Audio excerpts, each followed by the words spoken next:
virto pelenais, čigonės ir tarnai.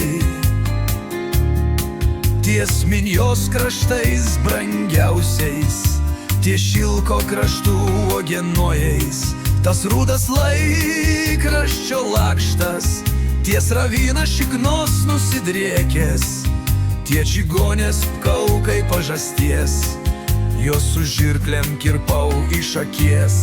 Tarsi vaivoro kvapas nosį užgniaužia, tarsi dikvietės kraštuos akis išgraužia. Užpuliavo man jau karpos, nebegaus čigonė mano tarkos. Su darbininkais mes visuomet tavim tikėjom, todėl nelaukia į tave visi drauge įėjom.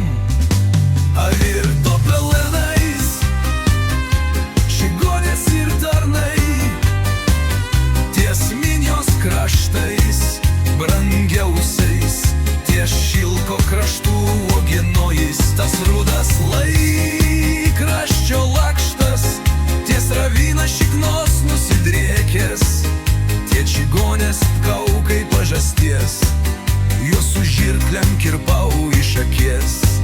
Tarsi vaivoro kvapas nosį užgniaužia, tarsi dikvietės kraštuos akis išgraužia.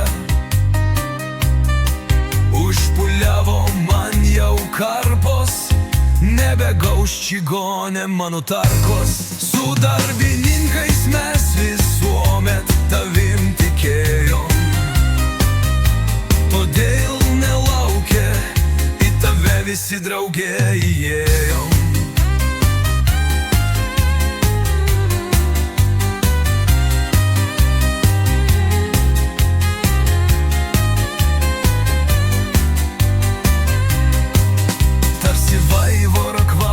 Nosį užgniaužia, tarsi dikvietės kraštuos akis išgraužia. Užpuliavo man jau karpos, nebegaus čigonė mano tarkos. Su darbininkais mes visuomet tavim tikėjom, todėl nelaukia į tave visi drauge įėjom.